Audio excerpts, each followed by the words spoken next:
Bharatiya Janata party Telangana party విభాగం కావచ్చు, మా పార్లమెంటు సభ్యులు కావచ్చు, మా శాసనసభ్యులు కావచ్చు, హైదరాబాద్ సెంట్రల్ యూనివర్సిటీ భూమి ఇంచు భూమి కూడా ఎవడు అమ్ముకోవడానికి వీల్లేదనేదే మా పోరాటం. ఇలా హైదరాబాద్ విశ్వవిద్యాలయ విద్యార్థులు కావచ్చు, అధికారులు కావచ్చు, ఏ పోరాటం మీద చేస్తున్నారో ఆ పోరాటానికి కేవలం సంఘీభావం మాత్రమే కాదు, దాన్ని ఆపగలిగే శక్తి సత్తా మాకు మాత్రమే ఉంటది. తప్పకుండా దాన్ని ఆపి తీరుతామని చెప్పి తెలుస్తా ఉన్నాం. ఈరోజు ఏ సుప్రీంకోర్టు అయితే కమిటీని నియమించి ఇక్కడికి వచ్చిందో వాళ్ళు చాలా క్లియర్గా ప్రతి పాయింట్ కూడా చెప్పినాం. ఇది ఈ సెంట్రల్ యూనివర్సిటీ ఉత్తగా వచ్చింది కాదు. తెలంగాణ ఉద్యమంలో 1969లో 370 మంది ముక్కు పచ్చని ముద్దు బిడ్డలు ప్రాణ త్యాగం చేస్తే 6 పాయింట్ ఫార్ములాలో భాగంగా వచ్చిన విశ్వవిద్యాలయం ఇది. ఆనాడు ఎడ్యుకేషన్ సెక్రటరీ ఇచ్చింది ఆ భూమి, రెవెన్యూ డిపార్ట్మెంట్ ఇచ్చింది ఆ భూమి. ఈ టెక్నికాలిటీస్ కాదు బిడ్డ. ఈ ఆనాడు 2385 ఎకరాల భూమి ఆనాడు ప్రభుత్వ పరంగా కేంద్ర ప్రభుత్వ సంస్థ అయినటువంటి హైదరాబాద్ విశ్వవిద్యాలయానికి ఇచ్చిన భూమి. ఆ భూమిని టచ్ చేసేటువంటి అధికారం ఎవరికి లేదు.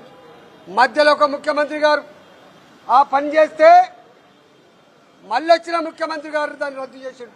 ఎవడైతే 400 ఎకరాల భూమిని రాయించుకున్నాడో వాడే కోర్టుకు పోతే హైకోర్టే ఇది విశ్వవిద్యాలయ భూమి, ఇది నువ్వు తీసుకోవడానికి వీలు అని చెప్పి రద్దు చేసింది హైకోర్టు.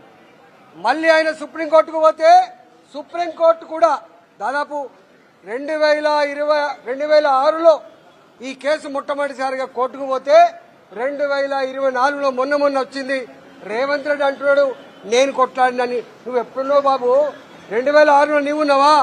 2014 నీవున్నావా? ఎవరు ముఖ్యమంత్రులున్నా ఎవరు పట్టించుకోకపోయినప్పటికీ సుప్రీంకోర్టే ఇది అన్యాయం అని చెప్పి ఆ భూములు ఇవాళ విశ్వవిద్యాలయ భూములు అని చెప్పిన తర్వాత దాన్ని అడ్డంగా అమ్ముకునే ప్రయత్నం చేస్తా ఉన్నా. నేను అడుగుతా ఉన్నా, ఇక్కడున్న ముఖ్యమంత్రికి కనీస జ్ఞానం ఉందా అని చెప్పి అడుగుతా ఉన్నా. ఆనాటి ఆంధ్రప్రదేశ్ రాష్ట్రం వాటర్ చట్టం తెచ్చింది, వాటర్ ట్రీ ల్యాండ్ యాక్ట్ తెచ్చింది. ఇవాళ ప్రైవేటు వ్యక్తులు తన ఇంటి వద్ద ఒక చెట్టు కొట్టుకుంటే కూడా పర్మిషన్ తీసుకోవాలి. కానీ మరి నువ్వు 400 ఎకరాలలో కొన్ని వందల జింకలుండగా, కొన్ని వేల నెమలుండగా, అనేక రకాల పక్షులుండగా, అనేక రకాల మెడిసినల్ ప్లాంట్స్ ఉండగా ఎవడబ్బ జాగిరని చెప్పి చట్టం నీకు వర్తించదా? చట్టాన్ని నువ్వు ఎట్లా ఉల్లంఘిస్తావు?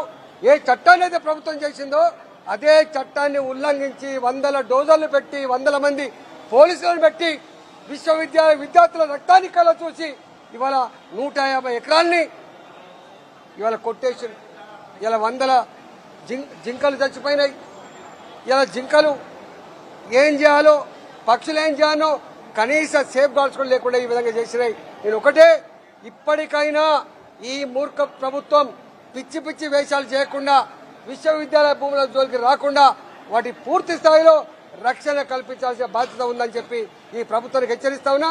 లేకపోతే మీ అంతు చూసేంత వరకు భారతీయ జనతా పార్టీ వెనుకడని చెప్పి కేవలం విద్యార్థులు మాత్రమే కాదు, రేపటి నుంచి భారతీయ జనతా పార్టీ